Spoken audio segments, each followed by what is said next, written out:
Les élections législatives n'auront plus lieu avant la fin de l'année en cours comme l'avait annoncé triomphalement le chef de l'État lors de ses déplacements dans le cadre de la campagne présidentielle du 31 octobre dernier. C'est cette information majeure qui a constitué le plat de résistance de la rencontre qu'il a eue ce jeudi 12 novembre, en milieu d'après-midi, à la salle des pas perdus de la présidence de la République avec les coordinateurs régionaux de campagne et les élus du RHDP de certaines localités du pays où le vote n'a pas lieu en raison du mot d'ordre de désobéissance civile lancé par la plateforme de l'opposition et des organisations de la société civile.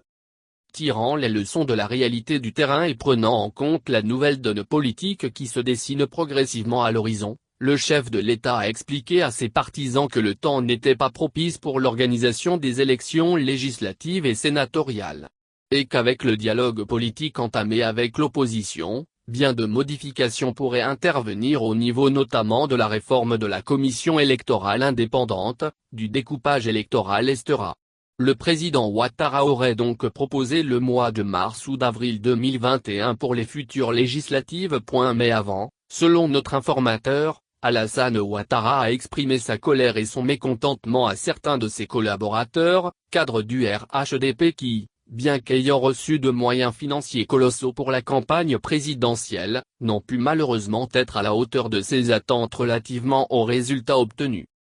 Pour ce faire, il entend servir, ou à tout le moins, opérer des changements en profondeur au sein des structures du parti et gouvernementales. Bien qu'en colère, le chef de l'État a cependant, toujours selon nos sources, distribué quelques bonnes notes à certains de ses collaborateurs, notamment au Premier ministre Ahmed Bakayoko qui aurait à ses yeux, abattu un bon travail à Abobo où le vote aurait eu sans encombre.